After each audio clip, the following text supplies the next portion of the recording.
Of some politics news, the far-right Freedom Party is neck and neck with the ruling Conservatives in Austria as citizens head to the polls this Sunday to elect their new parliament. An absolute majority is out of the question, but the winner will claim the right to lead a coalition government. The Freedom Party is Eurosceptic, friendly with Russia and critical of Islam. They beat the Austrian People's Party by less than 1% in European elections in June. Results are expected shortly after 5 p.m. Central European Time today. Let's get some more from our Vienna correspondent, John Cummins.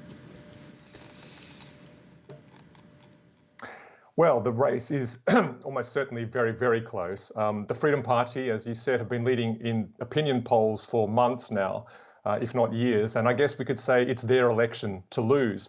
But we've seen in recent weeks that the Conservatives, the People's Party, has really made up ground, particularly with regard to the devastating floods a couple of weeks ago. The Conservative Chancellor Karl Nehammer was able to present himself as a crisis manager, a strong leader, and I think that really helped the party's fortunes. So we've seen the Conservatives really make up ground. And as you said in your introduction, just a few months ago, we had the EU elections, which the Freedom Party won here, but they were much closer than expected. The Freedom Party was expected to win those elections really quite easily, but in the end, it was quite a tight race. So I'm expecting this to be very, very tight. And I think there's a sense here also that it's a very pivotal election and people are going to turn out in large numbers to vote. And that could also perhaps change the result this evening.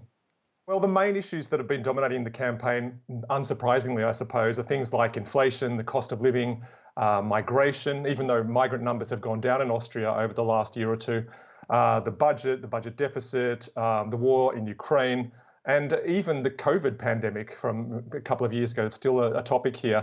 And in all of those topics, all those themes, the Freedom Party have really been able to capitalize because a lot of those themes are the sort of things they've been campaigning on for a long, long time.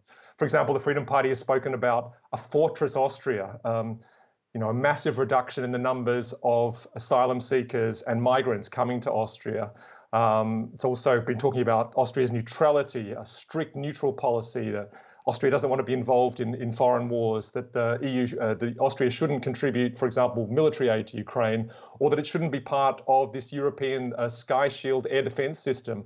All these kinds of topics that we've had over the last couple of weeks in this campaign have really played into the hands of the Freedom Party.